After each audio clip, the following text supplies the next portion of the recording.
I think you look at my bio, it's about as tough as can be. I was all-state football a couple of times, all-state wrestling, all-state swimming,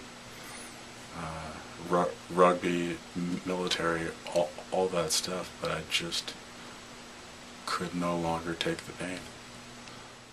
I had one day in November while I was stationed in Hawaii back in 2000, and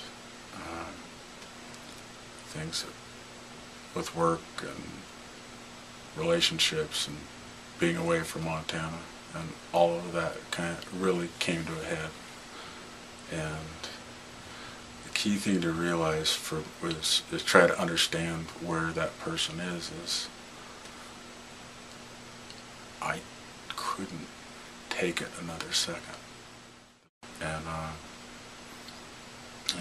was tied a rope up in my own, I guess, my apartment, and was set to end it. And I guess I sat down and prayed, and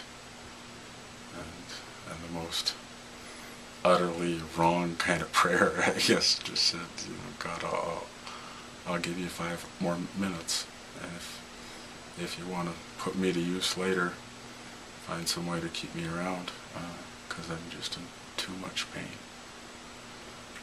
I believe for a fact my prayer was answered.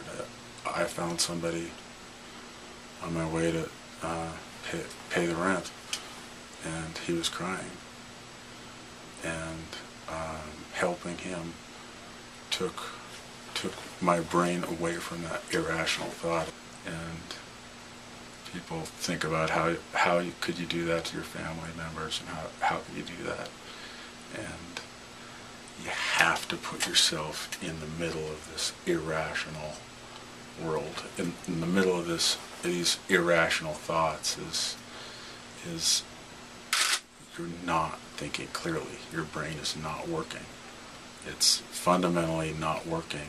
Being overwhelmed by those crushing impulses that your brain is sending through you is, I think, more terrifying than being underwater. I've been at the bottom of the Madison River in March getting bashed around by rapids, and I can tell you that's nowhere near as terrifying as being in the grips of depression. The important thing that I think people need to realize is a lot of people lose their jobs. A lot of people lose their relationships. Why do some people have these irrational thoughts about suicide? Why do those things push some people in that direction? They were there for me all the time.